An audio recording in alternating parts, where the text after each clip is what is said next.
Hello everyone, Coco here with Advo from Evil Guacamole Gaming, and we are continuing Cupid.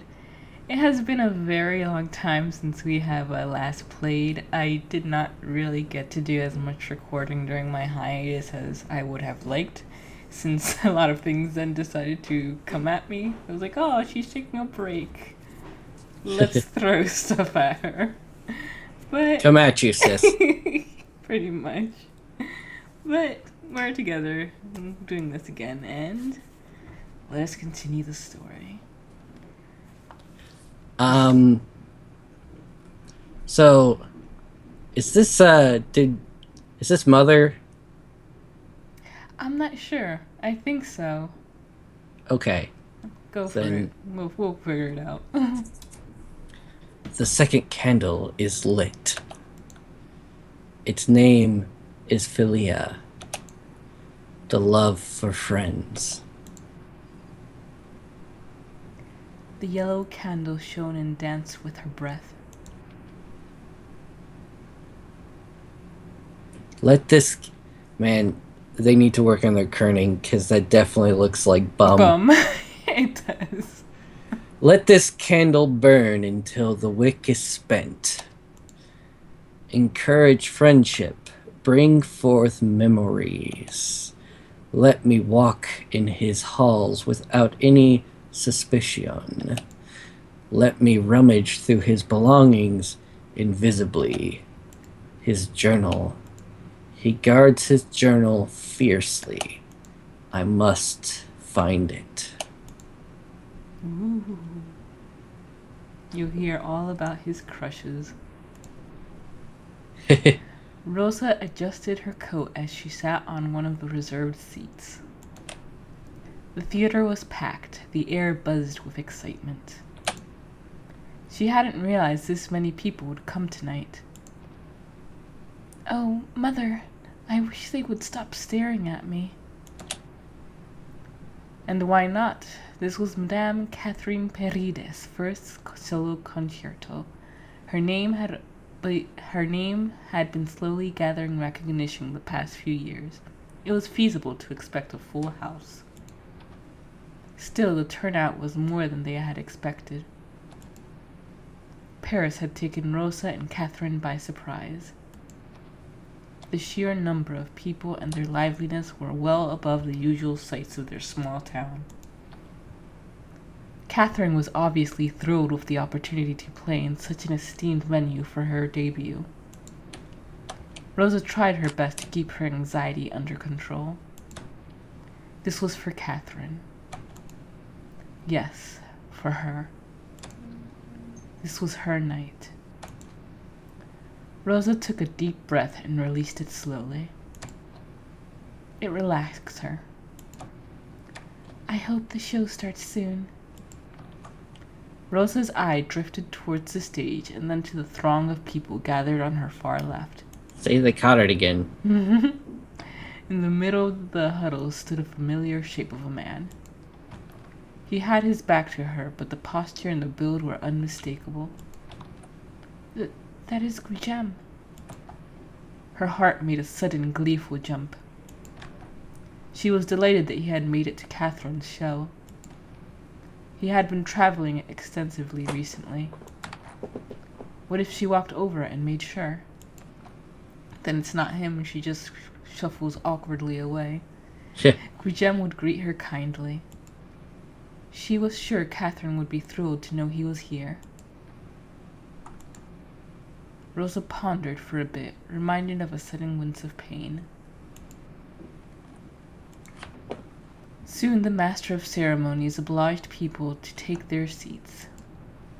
Gujem turned around and walked towards her. He stopped midway and took a seat without noticing her presence. Rosa seemed deep in thought. What's wrong, sweetheart?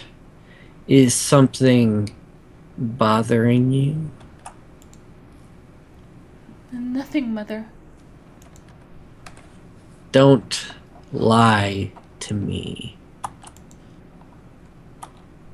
Is there any music playing for you?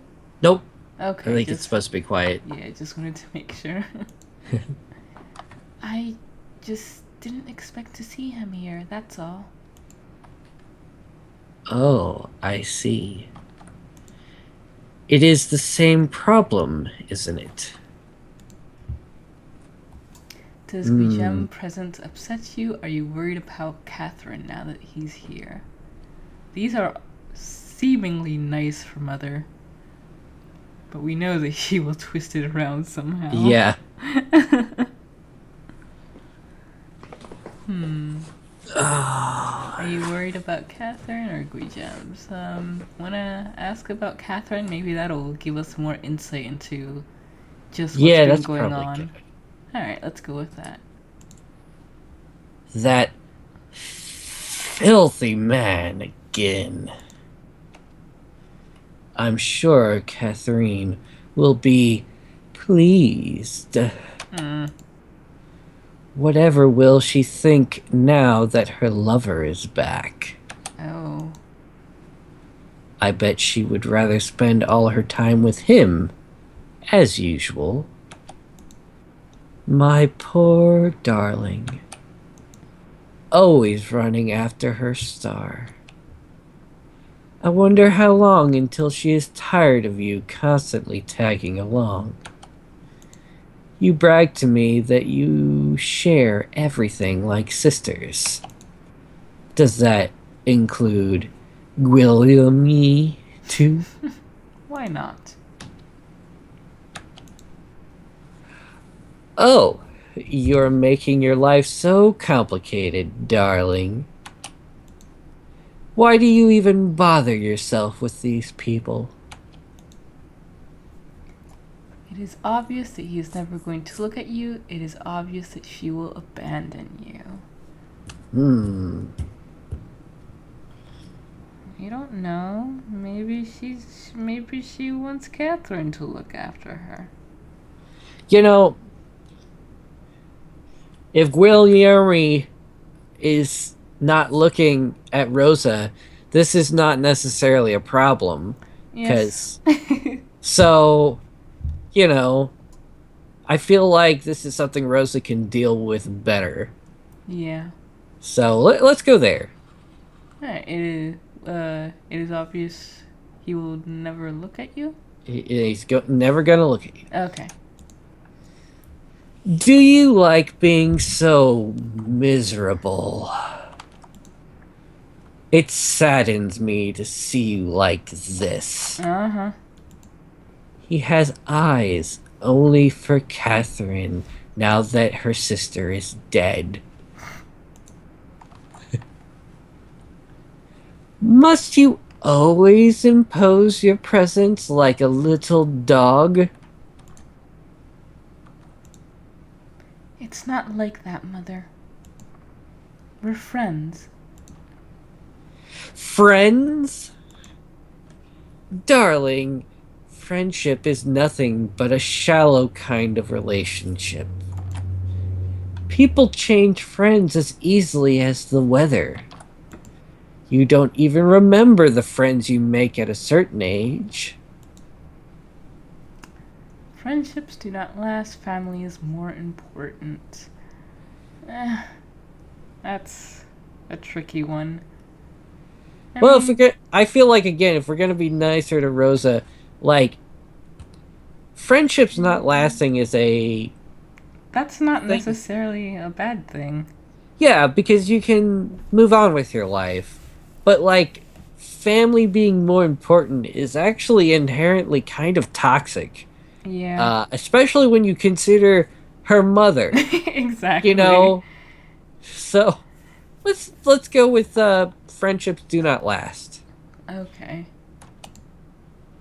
Listen to mother. Friendships do not last. But their impressions do. You always love so much. You give all of yourself. I just don't want you to get hurt. They are not worth the love you give them. My dear, every relationship is centered around need. They need you now. But soon they will abandon you, too. It's a Rosa's beautiful... Oh, sorry, I made that joke in a different Let's Play. Sorry. Rosa's tongue felt bitter in her mouth. She was filled with annoyance for her mother. Yeah, do it. Grr. Wasn't happiness as fleeting as friendship? Yet it was not any less real than sadness. These friends, these were people who accepted her. They shared laughter and tears, their own regrets and dreams. What more was needed? Rosa's confused feelings began to arrange themselves neatly in her mind. Guillem and Catherine's happiness was important to her. That was the main thing. She knew they felt the same way for her. Her insecurities were real, but they were insignificant. If anything, they were bittersweet. She had no regrets. I'm proud of you. For the first time in her life, she wanted to talk back to Mother. Yeah. She bit her lip, quelling the nerves as she opened her mouth to speak. I know that. What? I know that Catherine matters more to him than I do. I know they might abandon me one day for whatever reason. It might be today or next year, or even sooner. But that doesn't matter in the long run. I'm happy with them. We've had years together that I will treasure. Like I treasure memories of you too, Mother. My memories of you keep me sustained. That is why I love you. The years we spent together, no matter how fleeting, are still worth something. Exactly. Well, I mean, not in the part of the mother, but in terms of friendships that don't last. But also, who knows? Maybe that, like, especially if the well, I guess sense of magic is real. It's likely that this is a genuine like haunting or something. But if she is just nuts, like she has a psychosis, it's entirely possible that this voice of mother is not anywhere accurate to how her mother really was when she was alive. That's a good point. Yeah. But then you also have to question if that is the case, then why did it become so warped? Or why did she become so warped? Well, The image of her. Or memory of her. But I guess that's just something we'll have to find out. Yeah. So let me care for them right now. Everything changes, but nothing is lost. Rosa was sure she read it somewhere. Rosa waited for Mother to answer with a vicious voice, to burst out screaming at her cheekiness. But no voice came. Rosa smiled to herself. The lights dimmed. A low hush descended on the pews. Soon Catherine entered, clad in the loveliest gown and an even lovelier smile. She was beautiful. She belonged on the stage. The lights shone on her, but they paled in comparison to her radiance. Catherine bowed to the audience and took a seat in front of the piano. She began to play.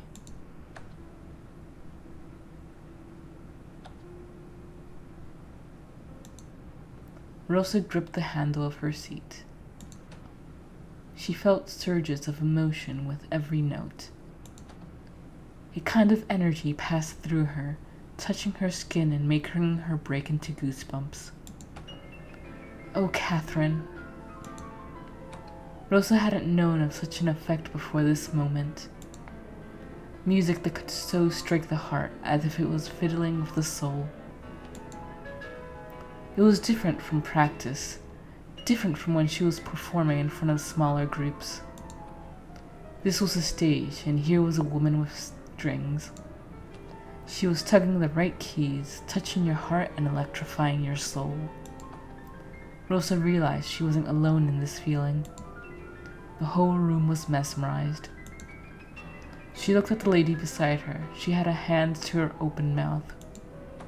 A teardrop dangled precariously on her eye. The man to her left seemed to have forgotten to blink. Rosa beamed and savored a rush of kinship with them. They were experiencing the same emotions with her. It made her love them just a little bit. Rosa closed her eyes and savored the night.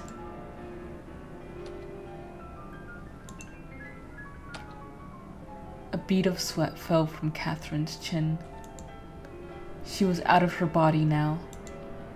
Her stress from the beginning of the show had thawed and turned into passion. It ran down her fingers to the keys. It did not escape Catherine's notice that most people in the crowd came to the show to gawk at her. Catherine Perride, the one that the infamous Marquis de Gaulle had been courting for years. Didn't he pay for this event? Lucky broad. Catherine Perride. I heard she was some pianist. Any good? Who knows? Must be. If even that Marquise is chasing her. Catherine Perride. Some female pianist. Pretty face. Nice flesh on her. Let us watch her show. Her fingers caressed the keys, playing them with the force of her heart. Did she play to prove them wrong? Her music saturated the theater with her fervor. No, not to prove them wrong. To set it right. Catherine Perride is my name. Oh, that's yours. Oh well, I'm more than just a pretty face. This is fine. It's kind of narrated stuff. Yeah. Like this is kind of reading the script off of her brain more so than her thinking it. If that makes sense? Yeah. I'm more than just a pretty face, and I am playing this piece for you. It is my gift. Let me touch your soul. Rosa felt her eyes get moist. This was Catherine's heart transcribed into music.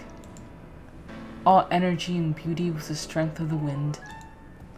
The mischief of a sudden gale that whips at ladies' skirts and tips gentlemen's hats. The cold breeze that carried the loneliness of the coming winter. Everyone in the audience felt it. Rosa searched for Guillem's face in the darkness.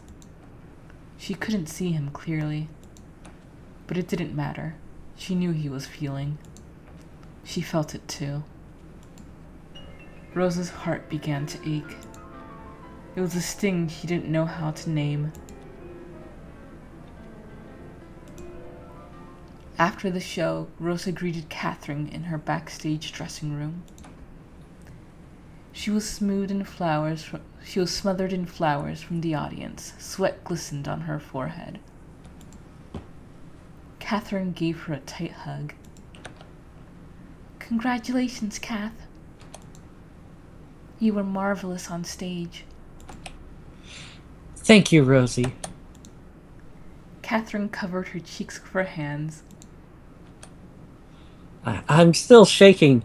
The excitement from the stage hasn't left. Look at my hands. Oh dear.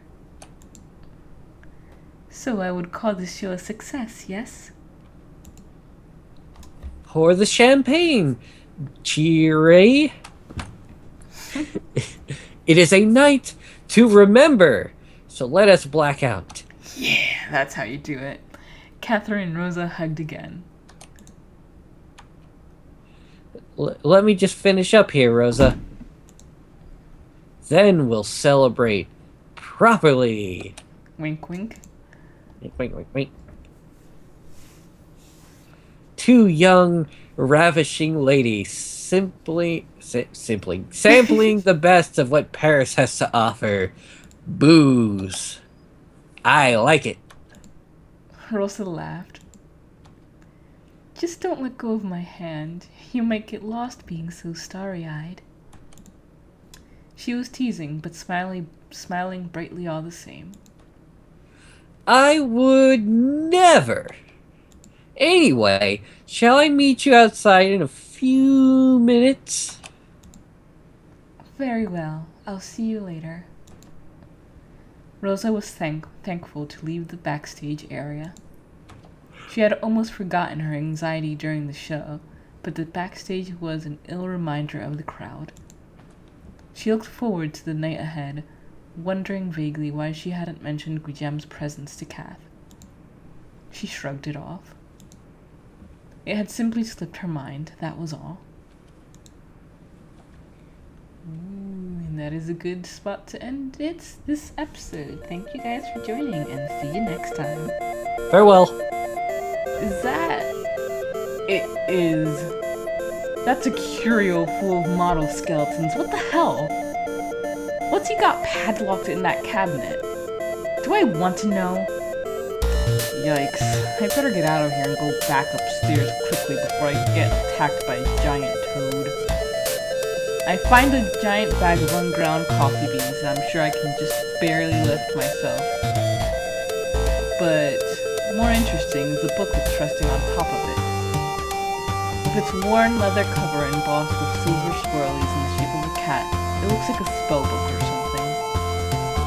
It's probably Graves' diary. I'm so curious, why would that be your first thought? It wouldn't hurt to take a little peek, right? I mean, cat purse. Book that looks like a spell book with a cat on the cover. It's a diary. What the heck? I don't get this at all. Is it all written in code or something? This is all nonsense. Wait a second. Why is my name in here? Ew, is Graves writing about me in his diary? Avery. Oh, she sounds mad.